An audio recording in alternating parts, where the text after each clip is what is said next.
व्रजे वसन्तं नवनीतचौरं चौरादिगण्यं शिरसा नमामि। आइए हम लोग नंदगांव चले। नंदगांव में चुनिया नाम की एक चांडालिन रहती थी।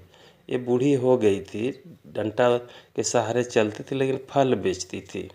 और ये अगले जन्म में प्रहलाद जी की माँ कयाधु थी।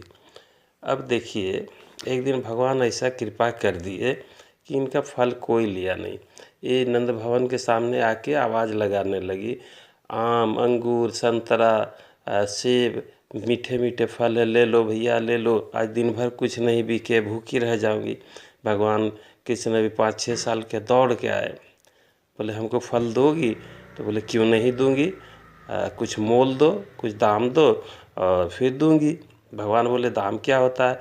तो चुनिया मैया कहती है कुछ लेने से कुछ पैसा या अनाज देना पड़ता है। भगवान दौड़ के जाते हैं और अपना उंजली में भर के धान लाते हैं। धान सब प्राय गिर जाते हैं, 5-7 ही बचते हैं और मैया के हाथ में रख देते हैं। तो मैया बोलती है, हे लला, इतना से तो एक समय का पेट नहीं भरेगा।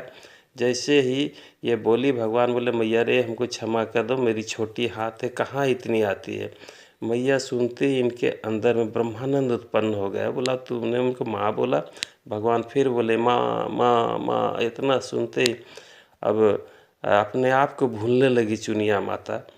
बोले अरे तू हमको माँ बोला? बोला हाँ, क्या मेरे गोद में बैठेगा? भगवान बोले लो, अगर फल दोगी तो बैठ जाऊंगा। भगवान बैठ गए।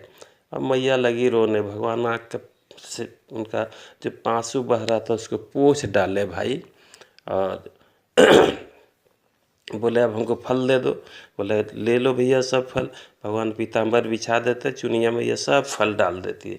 भगवान चले जाते हैं और इधर चुनिया मैया जो 5-7 धान था उसको टोकरी में लेके चलती है और वो ये में याद में खोई रहती है। आगे कुछ दूर जाने के बाद अचानक उनका आँख का ज्योति आ गया, शरीर में नया फुर्ती आ गया, डंडा छूट गया और ये टोकरी खूब भारी होने लगी। जब उतार के देखती है उसमें सोना, चांदी, हीरा, मोती भरे पड़े हैं, बहुत कीमती। बोले प्रभु आप मिलने के बाद इनकी क्या ज़रूरत है? फेंक देती है। बोलती है किस जन्म के मेरा पुण्य भगवान। तो भगवान दिखाते हैं चतुर्भुज रूप में कि तुम ये जो फल बेचने से पहले हमारे चरण में आके फल अर्पित करती थी, इसी सत्कर्म का फल है चुनिया माता।